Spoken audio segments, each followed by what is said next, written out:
This is Coffee with Kelly, a dynamic podcast that's dedicated to driving positive change in school safety. I'm your host, Ethan Woodman, Product Marketing Specialist for Crisis Go, and I'm joined by my esteemed colleague, Kelly Moore, Senior School Safety Specialist for Crisis Go. Our mission is to empower you with essential knowledge, tools, and inspiration required to foster a safer and more secure school environment. We hope this podcast will be the catalyst for transformation in your schools. Join us as we continue to dive into the world of school safety. Wow. Kelly, what in the world is this behind you? You gotta light that sucker up. Watch this, everyone. Isn't that crazy? This is the product of the brainchild of Ethan Woodman. Isn't it cool? Glad to see it come to life. And the best part is cool. I had to paint my wall Crisis Go blue. Yeah. So my wife... So it's brand compliant. And in old school fashion, I painted it without telling my wife and to get her reaction to see what she said. And she was actually pretty good about it. She says, I guess it'll grow on me. And I said, we can paint it if we need to. And she goes, yeah, I guess. Did you have the sign up and everything? So she just walks in and is like, what in the world? So for the past several weeks, we've been like two ships passing in a night. I've been conferences and headed up to my daughter who just bought a house. So I was helping her move and get ready for that. But we've been passing back and forth. And I did this literally on the 4th of July weekend while she was up helping my daughter. And so she knew I had a sign. I'm not sure she knew what the sign looked like, but she knew I got it. She knew how big it was because the box was pretty big. And then on that Sunday, the end of the July 4th weekend, I had to drive to a conference. And so I left before she got home. And I didn't hear anything. I says, hey, did you check my office? And it went silent for a while. And I was like, uh-oh. And she says, it'll grow on me. I didn't realize you were going to paint it. But yeah, it's cool. Ethan found these online somewhere, and I don't even know why he was thinking this would be a thing, but it is. And you've maybe not, because he uses that as his image on other meetings. So yes, he used like a rendering of it. But yeah, it's cool. Getting that brand out there. This is gonna be fun. It'll be really cool when we bring it to a conference, to have that in the booth and people will be able to see that from like a mile away. Yeah, it'll be good stuff. Just gotta figure out a way to actually get it set up, mounted, and get it to working on that. So, with your dad's engineering background and your ingenuity, I'm pretty sure that you can figure out some sort of tripod telescoping thing that we can adjust height and something like that. So I'm pretty sure we could do that. No, I'm maybe, pretty sure you can. You could probably buy that somewhere. Amazon's got everything. Yeah, I wonder if they have that. Yeah, now you got me thinking. Season 4. What is this? Season 4? Yeah, it's crazy. Wow, it's absolutely crazy. Season 4. What do we got in store for season 4? I think we got some pretty cool things coming down the pipe for season 4. There's so much happening in this whole realm of school safety. A lot of things are before we got on, a lot of things are trending, and we're going to get into some of those trends as we go on. There's been just a lot of activity in Crisis Go itself, so that's been exciting to see. There's been a lot of advancements, a lot of growth, a lot of everything in Crisis Go. So that's also very fun and rewarding to watch and being part of. So that's going to be fun. I think one of the things I'm most excited about is Crisis Goes and my relationship with a nonprofit organization called Zero Now, and the formation of the National Council of School Safety Directors. I think that is going to be a game changer for a lot of people. So we'll talk a little bit more about that as we get into this episode, because that's essentially where we're going to start. But then, we're going to start talking about a lot of the trends that are coming. We're going to start talking about the pathway to safer schools. We'll explain that in a little bit.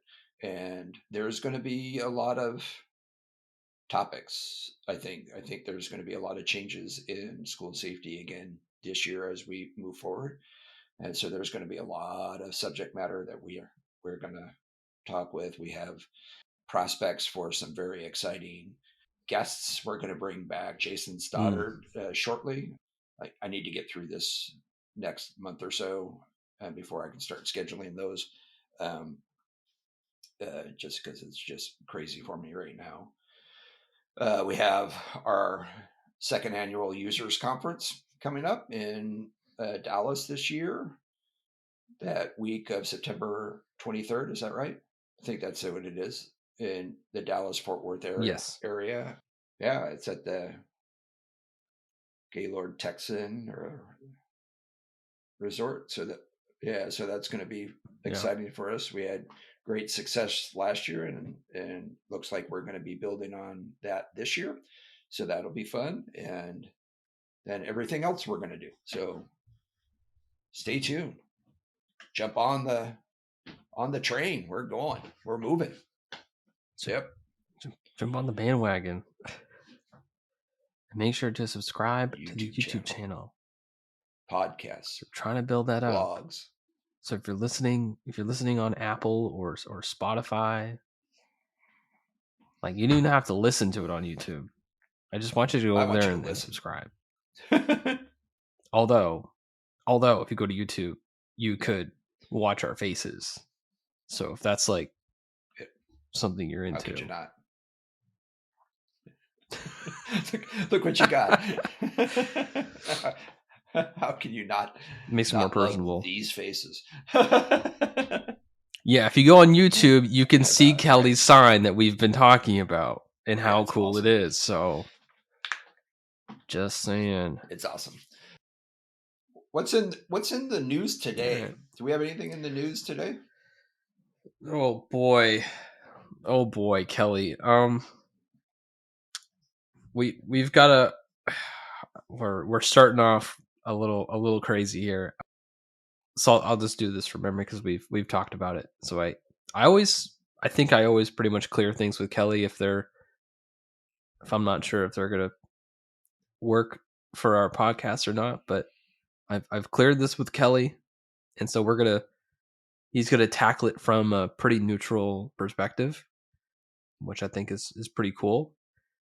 The latest thing that I've seen in the news in terms of school safety, or just schools in general, I guess. So in California, Governor Gavin Newsom recently just signed a bill which basically enables schools to not have to tell parents if their child is identifying themselves with a different gender than what their biological gender really is. So usually we kind of stay away from stuff like this, but Kelly had an interesting perspective on this. So yes. What's your take on that, Kelly? So let me ask you this first. Is it that they don't have to or can't prohibit? This bill would prohibit school districts from enacting or enforcing any policy, rule, or administrative regulation that requires an employee or contractor to disclose any information related to a pupil's sexual orientation, gender identity, or gender expression to any other person without the pupil's consent. The law also prohibits employees or contractors of those educational entities from being required to make such a disclosure unless otherwise required by law as provided. So I don't know what the other laws that would require such disclosure, because if there were, then he likely wouldn't write a law that says you can't, right? Or you're prohibited from, or what have you, right?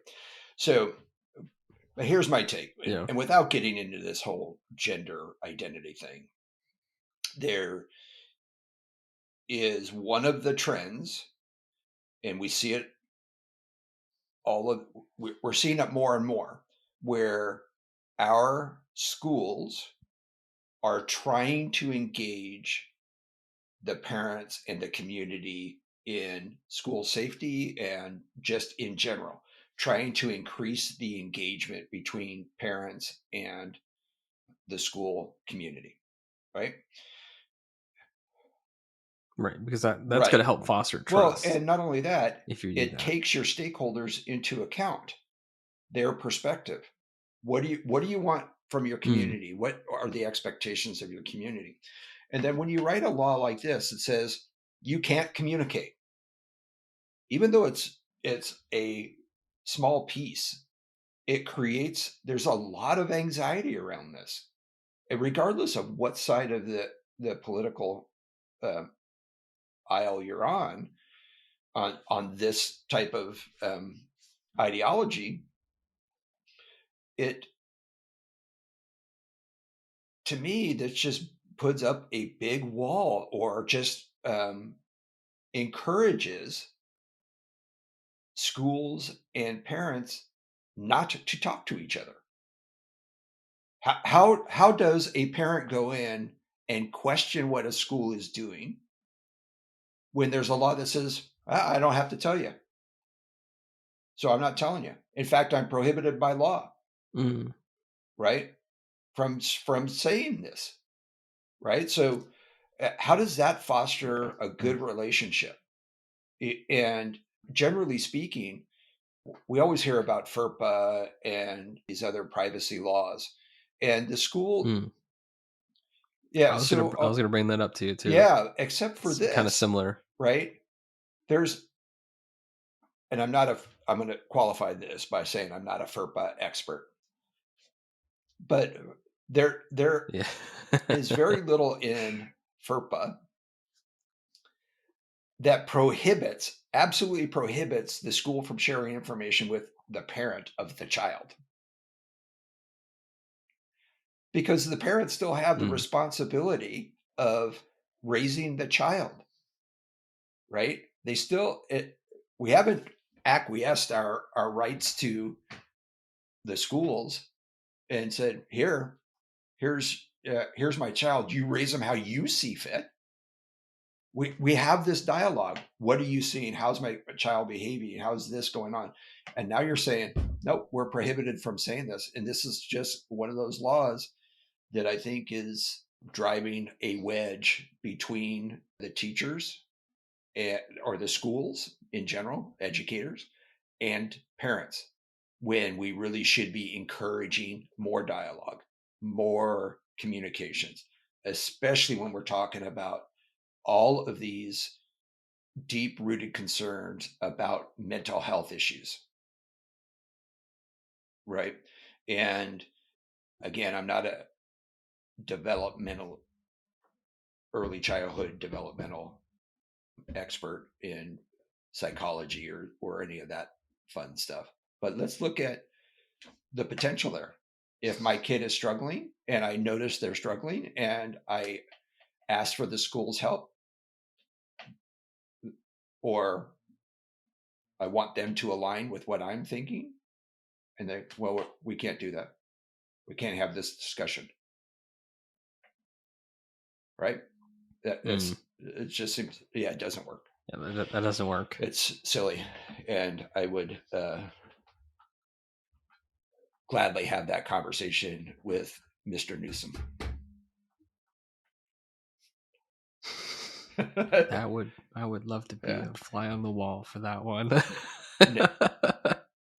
There would definitely be some name calling in that conversation. So yeah, I mean, it's crazy. That's a silly thing to do, is to prohibit conversation, any kind of conversation between the school and the parent. Mm.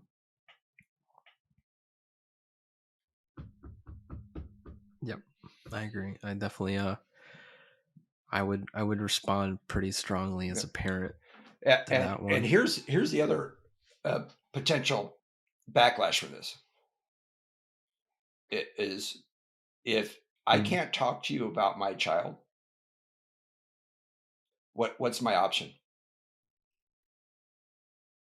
That's right. I'm going to pull my kid out of school. I'm going to send my kid somewhere else, or you're forcing me to homeschool my kid. Yep. And now you're adversely affecting the entire school based upon what is arguably a political stance in our education. Right? No, I almost want to ask a question, but I feel like it's gonna just, well, you can ask it, open up a whole different thing.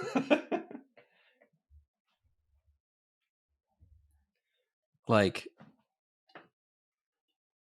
how much into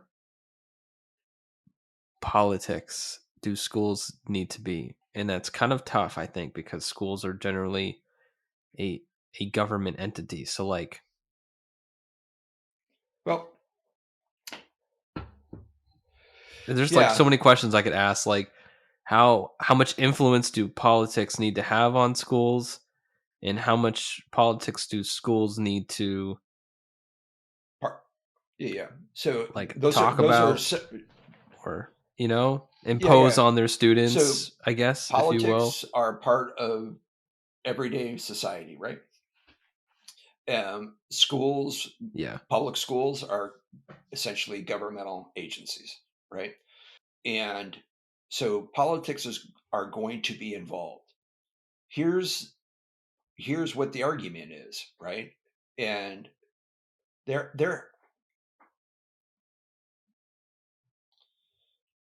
there are ways to talk about politics from a neutral perspective.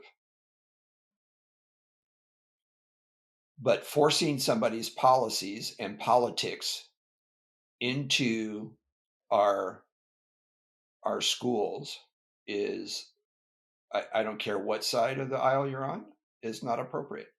You can explain what politics are. You can explain the differences between, as long as you do that respectful and you don't start,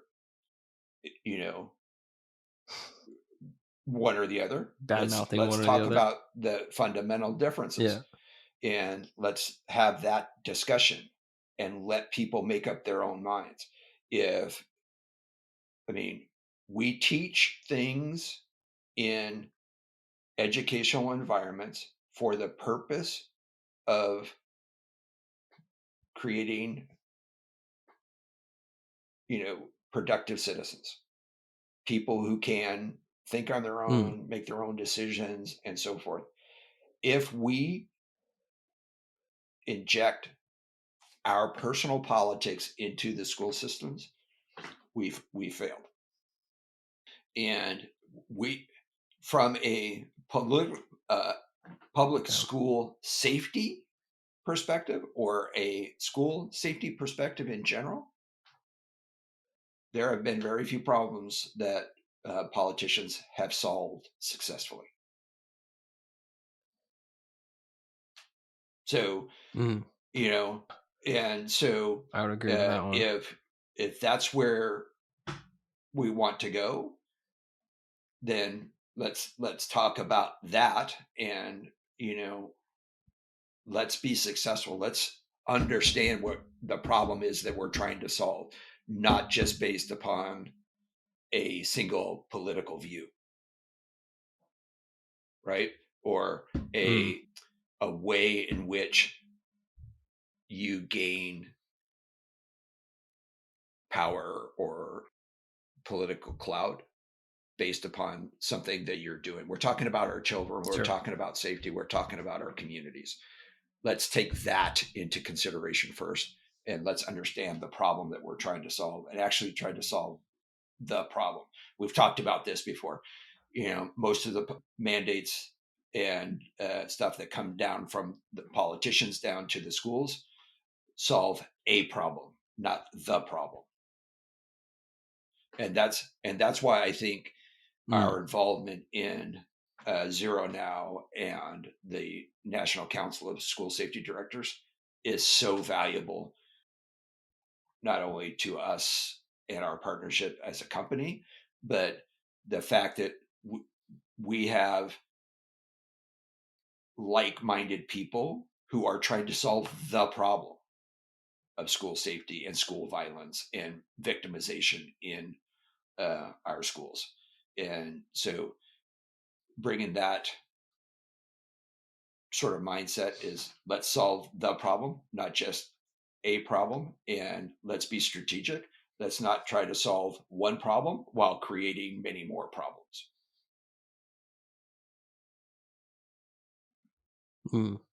Maybe that's the theme for this season podcast.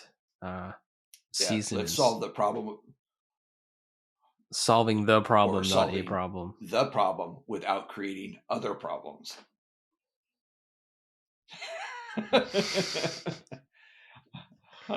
I'm trying to keep it all like a positive. Well, I mean, but positive than like a negative. Yeah, but if you're solving the problem and creating multiple other problems, then we need another solution. So you've mentioned Zero Now and the National Council of School Safety Directors. I'm surprised I said that all in one take. That's crazy. Usually I mess that up. And basically, where do we start?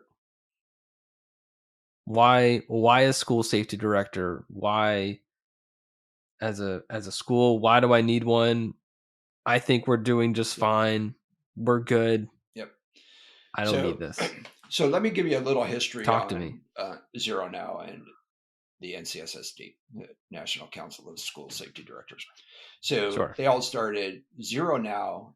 The mission is to reduce violence and victimization in our schools to zero, right? Because it's a pretty goal. That's a pretty big hill to climb. But really, the term zero, when we're relating to victims, is really indicative of what's acceptable. Not, do we want to reduce it? Do we want to bring it down to by 25%? We wanted to bring it to, and the only acceptable answer to that is we want zero victims in our schools, right? So then that's a good point. So they started this organization a couple years ago to start getting people together, start bringing people together to start looking at the problem and how do we start looking at solving that problem of violence and victimization, bullying, sexual harassment, sexual assaults, all of those things that occur in our schools these days. How do we get a handle on it? How do we reduce it to zero? So the conversation went on for I'm not exactly sure how long, because I wasn't there at the beginning of it. I was there shortly thereafter, but it said, okay, if we're a school and they want to contribute and stop violence and the victimization in our schools, where do they start? So they started looking at a roadmap and how do we get people to this lofty goal of zero victimization as quickly as possible. And so they came up with this pathway to safer schools. So that pathway starts with, where do we start? What's the starting point? Then we have to look at the assessing where you're at, your vulnerabilities, and so forth, right? And looking at your infrastructure, looking at your policies, looking at the status and competence level of your staff, and how do you protect all of those people? The next step is, which is one that is one of the biggest. I was going to say hugest, but the biggest problems that we encounter all the time is funding. How do we fund our safety programs? And is identifying those funding sources and so forth. And this is an interesting one, because that fourth step is prevent harm. We just had a conversation about that, right? So we need to understand that our actions have a potential for creating harm to somebody. So before it's like the question you said that you always need to ask whenever you're doing something is, how does this affect the safety of my staff and my students? That's right. Yep. And that's when we start infusing that into the safety culture. Is I don't care what you're doing. If you're starting to look at a new program, a new curriculum, a new club, a new process of getting your kids to and from school, whatever you're doing, one of those questions that you should be asking is, how does this impact the safety of our school community and everyone involved in it, right? And then, of course, being prepared. We talk about being prepared all the time, and what steps do we need to take to get to being prepared for the next step, and that is to be able to respond with confidence to any emergency, any opportunity to prevent violence and or victimization, right? And you can take the broadest definition of victimization, and that's what we're trying to look at. Victimization goes beyond violence. We often talk about the violence, the bullying, and all of that stuff, but the reality is, you're so much more likely to experience victimization from some of these other weather events, kids running out in traffic, right? Not running through the parking lot, or things like that, where there's this potential for being a victim of something other than just violence, right? So there's lots of things that we need to address, and so let's use the broadest definition for that. And then finally, once we respond, how do we recover, reunify, and resolve to do better and make improvements and have this continual downslope in victimization and violence and so forth in our schools. So that's the pathway. Specifically, what we want to do in the next few series is break these down a little bit and talk in a little bit more detail into each of these steps within this pathway, and what that means to, at least what it means to Kelly, and hopefully we can explain that and broaden the understanding of what that means and how we get there. Nice little overview. So is that the plan? Is that we're going to go each podcast for however many of those? Sure, at least We'll talk include about it each in one of part of it. those. Yeah, I think so. I think that gives people not only the roadmap, but a definition of what Mm, that each of those steps means, and then we can increase that awareness and understanding and conversation, nice. right? So, And so the first step obviously is, where do you start? mm, do you start with looking for a school safety director? Well, so I mean, obviously, that's where we believe it. Like, so you have to have somebody, or a team of people who are responsible for directing all of those safety programs and facets and things that you have to do to make your school safe.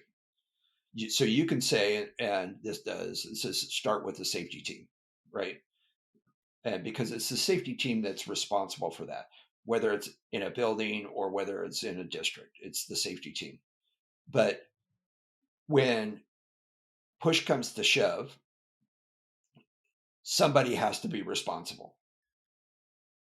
Somebody has to be in charge. Somebody has to make the decisions. Somebody has to drive priorities. Somebody has to drive the politics, policies. Somebody has to drive all of that to make sure that it all works together, right?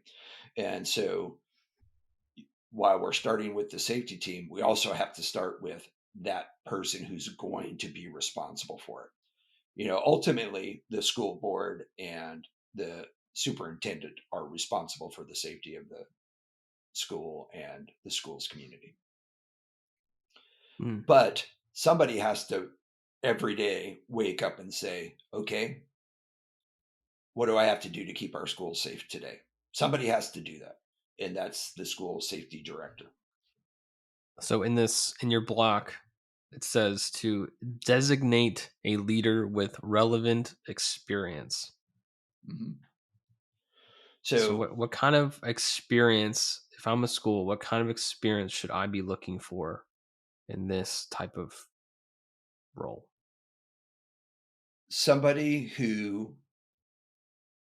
and this is where we have a wide range of understanding here.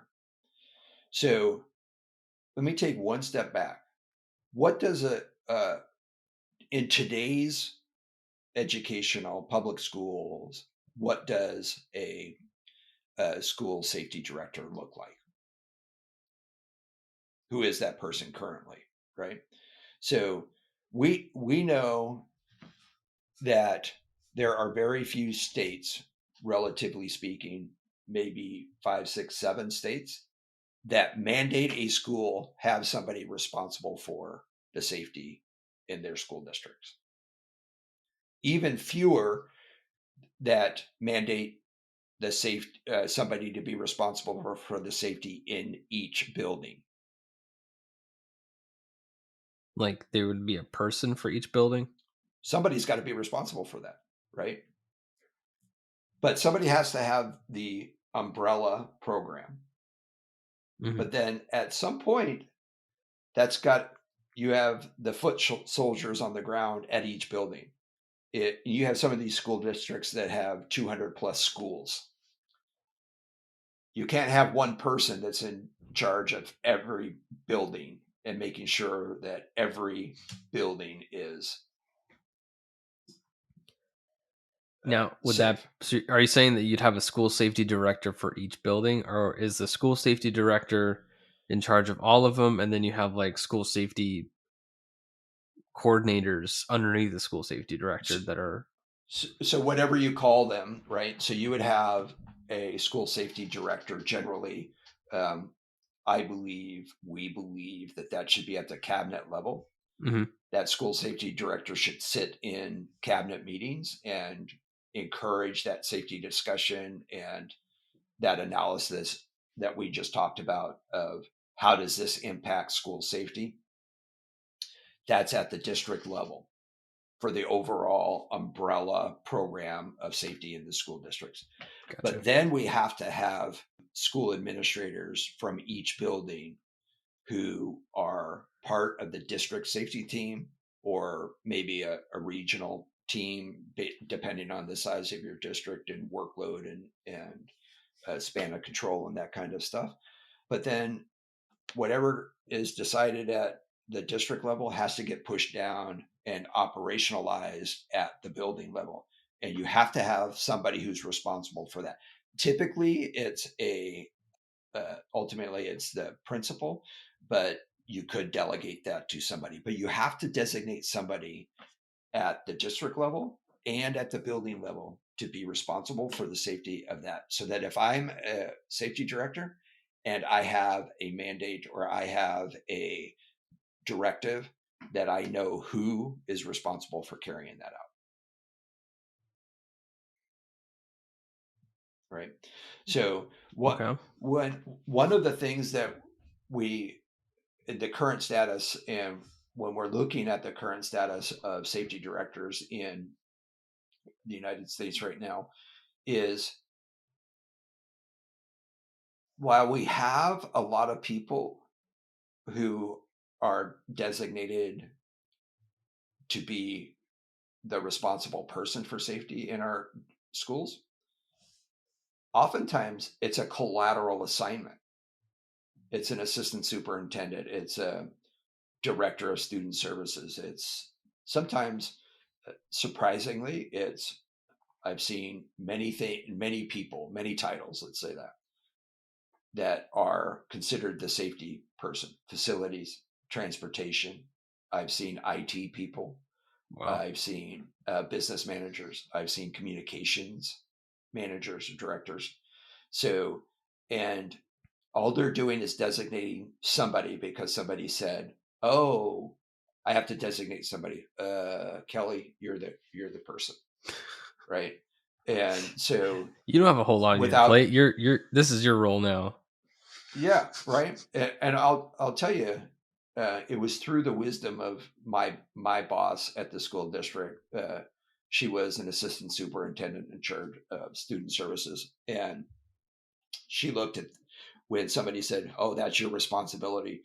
She was smart enough to say, "Yeah, I don't know how to do that." And that's how I got my job.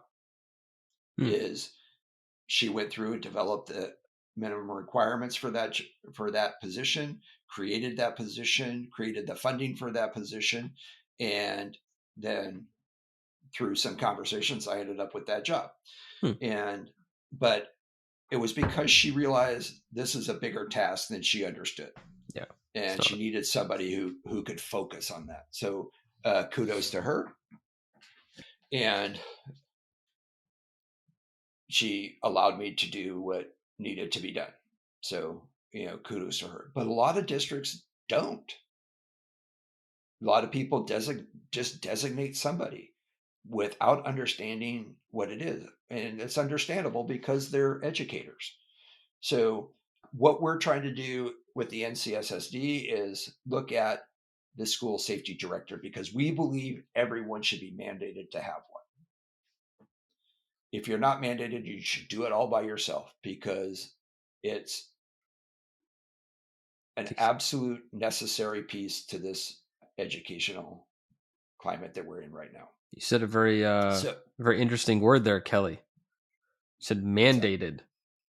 It's like you're almost turning this conversation back to what we were talking about before, about it's kind of got some politics to it a little bit. Yeah, absolutely. But here's the issue. It goes to solving the problem. Right.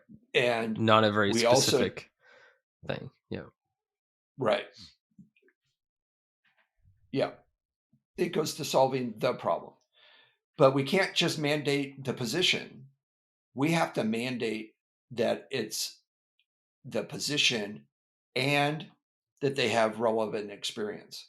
They understand how they guide implementation, how they keep up with training, how they evaluate and assess things.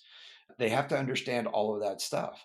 They may not have to be experts in every aspect of safety and security at a school, but they have to understand how to manage that stuff and get people to comply with other mandates.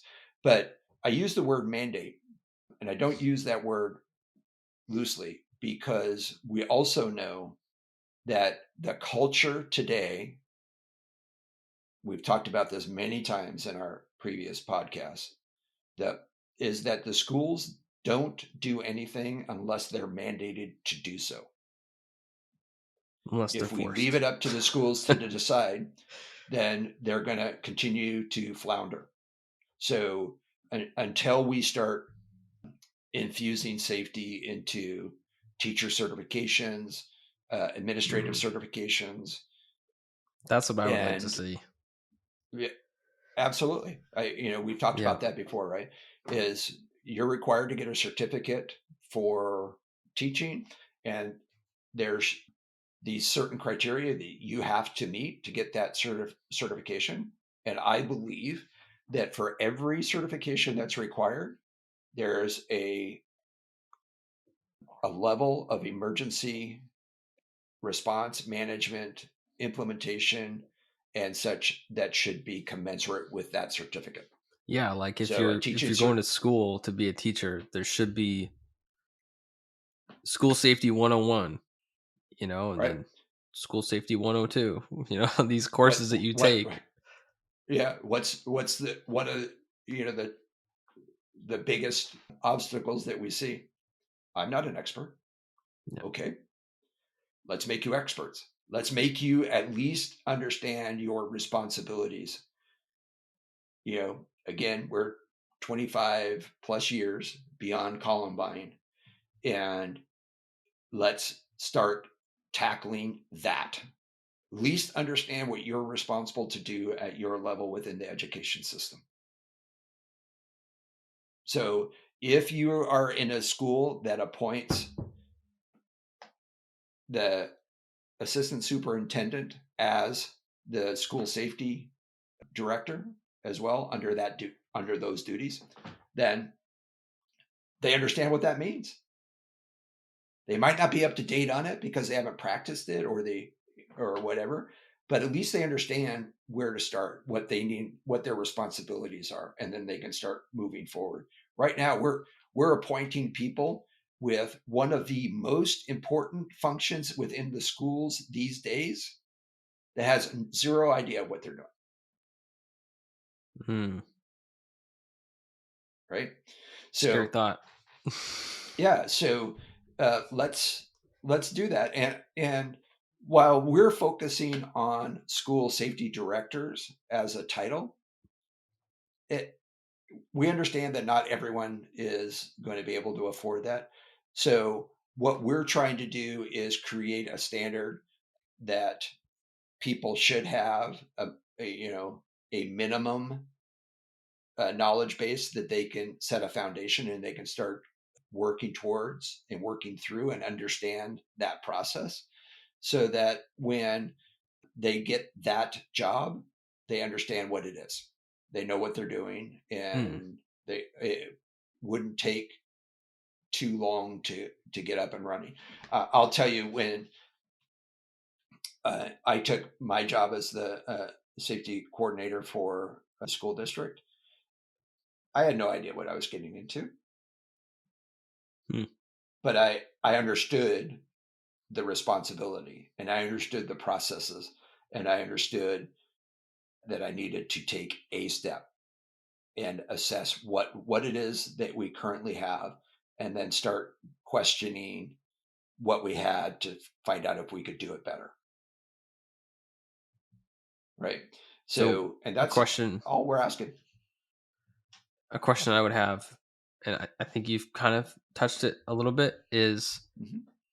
the school safety director. That should be a standalone position. It shouldn't be something that's also shared with like an SRO responsibility or an IT responsibility. Like the school safety director should be its own thing. Is that right? So if Kelly were king, or members of the National Council of School Safety Directors, if we were all kings and queens of our court, we'd say Sure. yes, absolutely. Okay. Ideally, in an But ideal world, that's what it should be. Yep.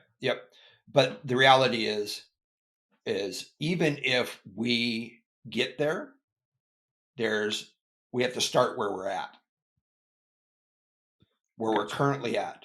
And we're currently at a state where there's a significant percentage, I don't know what it is, that don't do that don't have a designated person. Right? And so they designate somebody, or they put the tasks on somebody, and a lot of times those people don't know who it is. So for a starting point, do we say you should have a safety director? Yes. Ideally, that's what you should have. But here's what the reality is. We have a lot of people who have that designation or that responsibility without that specific title that have collateral assignments. So now we have to take that and meet them where they're at and say, hey, okay, we think this is better, but if this is what we got, how do we make you better at your responsibility? So what do you need to make you a better safety director, even though that may not be your primary duty? Let's say a school had a couple people that had some of the skills that are relevant to a school safety director. Could you have two people share that responsibility if they can't afford to hire someone to be in that role? So the answer is yes, right? You can have a committee, you can have a team. That's why we say start with the safety team, and that's what you would do is you'd bring people together. So at the school I was at, we had a district safety team that was comprised of myself, my boss, and the principals and or the assistant principals at each of the schools. Gotcha. So we had discussions. We figured it out. We said, okay, this is what's coming. This is what your drill is going to look like next week or next month. Any questions? What are your concerns? And we would talk through that, right? But then it was their responsibility to go through or follow through with whatever was dictated there. So that's why we start with the team. So if you have a couple of people who have an affinity for this, grab them and let's start talking about it. And we've said this many times. We'll say it many more times. Emergency planning is problem solving, and problem solving is a continuous process. And you solve problems, and then you create other problems, and then you solve those problems, and then you try to do it better and better, and then you go, oh, that didn't work. Let's change it. And that's how we learn, just like every other thing that we do in our education system. It's a process that never ends. But here's one of the biggest things that we have to understand and plan for and account for, and that is the sustainability of a program. A safety program can't rely on it being successful because a single person was successful. Mm-hmm. Does that make sense? Go a little bit deeper on that one. So what I'm saying is oftentimes we will assign it to somebody who has an affinity for this, and they will start their program and they will get it running, and then they will move on to another school, another position that doesn't allow them to be in that position at that school district. As an example, you have, let's say, an assistant principal who is assigned the safety responsibilities, and she has an affinity for doing. She loves this type of work. She loves the gratifying nature of keeping her students safe, and So she does a great job, and she's appointed as the safety person for the district, right? So they need somebody, and she's doing a great job. Let's bring her in. But then her real job, or her real affinity and aspirations, is to be a district administrator or a school principal or something else. And after a couple of years of getting everything straight and working correctly, she gets promoted, and now she's the principal at a high school, or an assistant superintendent, or a director of student services, or what have you. And they take her out of that position, but they haven't identified anyone else who is going to take her place, right? And this happened at the district that I was at. I was there for a couple of years, and we were getting good momentum, and we were moving things, and it takes some time. Even when you have a good process, it takes some time to get everything going. But I left, and the safety program left with me. And so, I started getting calls, and I got calls from principals. Well, I got a call from a principal about 6 months ago. Hey, Kelly, what do we do? Well, who's your safety person now? Well, we don't really have one, or she doesn't know what she's doing, or what have you, right? So that you need succession training, planning. And while one person, your champion of school safety, is figuring it out, that you need 2-3 other people who are figuring it out with them, so that when your primary champion leaves, you can have somebody else step in and hit the ground running without making all these different changes, without making, because there's nothing more frustrating than making a bunch of changes, even for the better, and then having somebody come in and completely change everything. And you're like, we just went through this. You're like, back to the drawing board unnecessarily. Right. So let's get a program that's sustainable and well funded and so forth. But you have to identify those people beforehand, and you have to understand when you're hiring them what they're being hired to do. And you can't just and I know I'm overgeneralizing this. You're not just hiring a high school math teacher.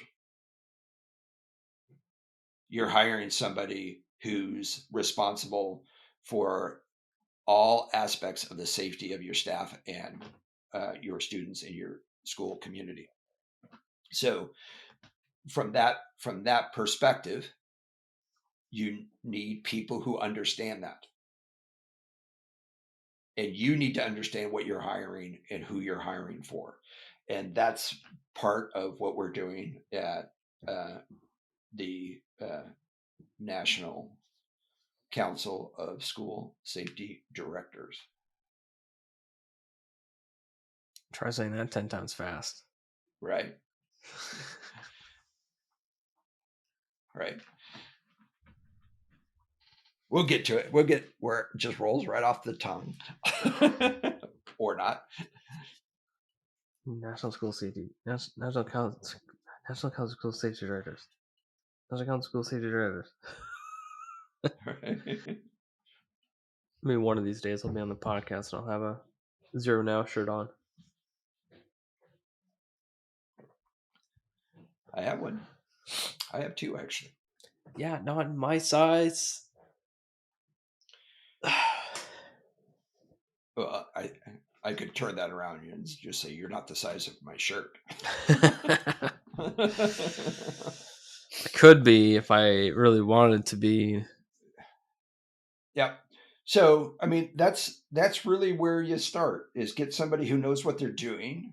And alternatively, if you can't find somebody who knows what they're doing as a district administrator, superintendent, assistant superintendent, school board, you have this alternate mandate then, is to get them the knowledge, experience, and resources that they need to be successful at the job that you just appointed them to. Right? So you go back to my circumstances. My assistant superintendent was appointed as responsible for school safety. She quickly realized, yeah, I can't do that. That's way outside my area of expertise. There's too many nuances. I need somebody to do this. And they provided her with the resources to hire somebody like me. Right? So that's what you got to do, is if you're going to appoint an assistant superintendent to be responsible, give them the response or the resources that they can be successful at their jobs. Right? And makes sense. And put your money where your mouth is. We've talked about this many times, right? What's the number one priority for schools, or one of the top priorities for schools? School safety. It's right? Supposedly safety. Right? But what happens? They don't spend the money. In fact, they use that as an excuse not to do it. We don't have the money for it. Yes. We should be well beyond that as being an acceptable excuse. Like, if it's your number one priority, it should be the top line in your budget. Right? We've talked about that before, right? You can see what your priorities are by your budget, your line item budget. I remember we talked about this, right? If your football games and your football stadium is on the top of your budget, that's your number one priority. Well, I can tell you, let me reiterate this once again. My district had an annual budget for school safety of $45,000 per year. Per year for 20 schools. Right? For 20 schools.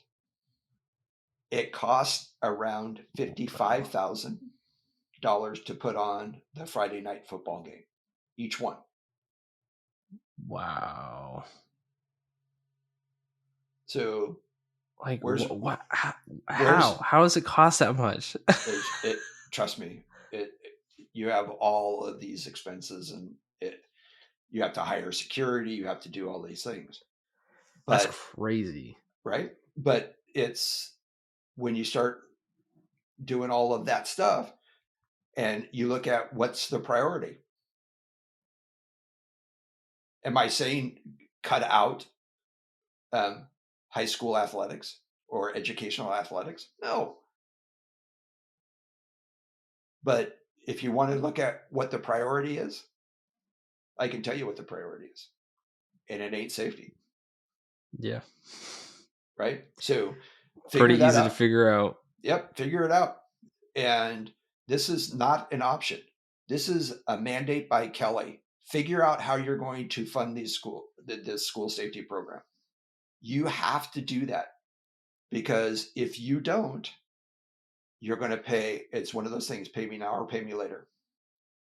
And paying you later is going to be a lot more expensive than putting in the investment now. Guarantee it. Yep. Right? Even a small lawsuit these days is $1 million. And then there's the whole, the rare but very impactful scenario of the pay me later might be pretty traumatic. Yeah. Oh, yeah. The emotional cost and the trauma cost is pretty much incalculable. Did I say that right? I think so. Okay. You can't calculate it. The emotion. I mean, we still have, and this is not a knock on anybody, but we still have emotional trauma that we're dealing with 25 years later from those people impacted at Columbine. It's understandable. Yeah. But what did we learn from that? How can we prevent that trauma from occurring? having the right people, investing the time and money. And here's one of the complaints we get about grants and why many grants go unused unless they're mandated, right? Is the grant typically is seed money for the first 3 years. And people that do apply for the grant and do get the grants are reluctant to then, at the end of that 3-year period, fund it themselves. They want somebody else to fund it. Well, I don't know obviously. who that somebody else is, because we're all taxpayers. Right? So what other taxpayers are we finding to fund these programs? If you need more money, I understand that. Figure that out. But it's the taxpayers who are paying these bills. And I think sometimes we forget that. And we're just saying, oh, the federal government isn't paying for this, or the state isn't paying for this. Well, we are. We're paying for the safety of our kids. You're not using the money for that. So prioritize that. Let's figure that out. If we need to go back to the legislators to reallocate money and stuff, let's do that. Grants are typically meant so that it reduces the upfront cost and allow you enough time to incorporate that sustainable ongoing costs into your budget for the future. Someone should mandate, write a bill that every school's budget, the school safety line should always be the biggest number. Well, they should just, the mandate should be, I'm not going to say the biggest number, but the mandate should be that you fully fund your school safety program, that you are mandated to have a school safety budget that provides the resources necessary for you to keep your schools safe. End of story. Whatever that means. Because it means different things to different people. I get it. Yeah. But a lot of gray area there. Yep. You'd have to define that out a little bit more. Well, but you can let them do that, right? Yeah. Every school is different, so yeah. So let them do that. It's hard to kind of make a blanket. I can tell you that $45,000 for 2 schools or 20 schools is not sufficient.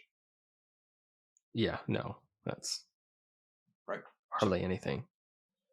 So, as we look at the starting point and providing the necessary resources for those who are responsible to get your program started, look to those people who have expertise in your area. Join our community at the National Council of School Safety Directors, and you can go to www.ncsssd.org, and you can join. It costs about $100 a year, I think, is the membership fee for that. It's nonprofit. That's where this organization gets the vast majority of its money from, is memberships. And so that's what we're driven by, but we're driven by this internal need to keep solving the problem and doing what we can to help, bringing together like-minded people who have a responsibility, regardless of what the title is that you call them, but they have that safety director responsibility. Give them the tools that they need, the community that they can bounce questions off of, ideas off of. Have you ever? What if this happens? How do you address that? Those types of things in that community. How do we do that? And go to ncsssd.org and join and become part of that community. I will tell you, the amount of expertise in that space is phenomenal. Right. We have a lot of different perspectives. We have a lot of people who are experiencing different things. And we have a lot of people who have been in this field for a lot of years. And people like myself who bring a lot of experience from outside, from the emergency response and management realm into the school safety realm, into this school safety director piece. So there's a lot of people out there that can really help walk you through this problem that you're about to enter into. So let us help you become a member, and I'm sure we'll hashtag this on some social media thing. So yeah, reach out to us. If you enjoyed today's episode, please like, subscribe, and hit that notification bell. And if you have any questions about what we discussed, leave a comment on our website at crisisgo.com. Thank you for joining us today, and we'll see you next time on Coffee with Kelly, a discussion on school safety.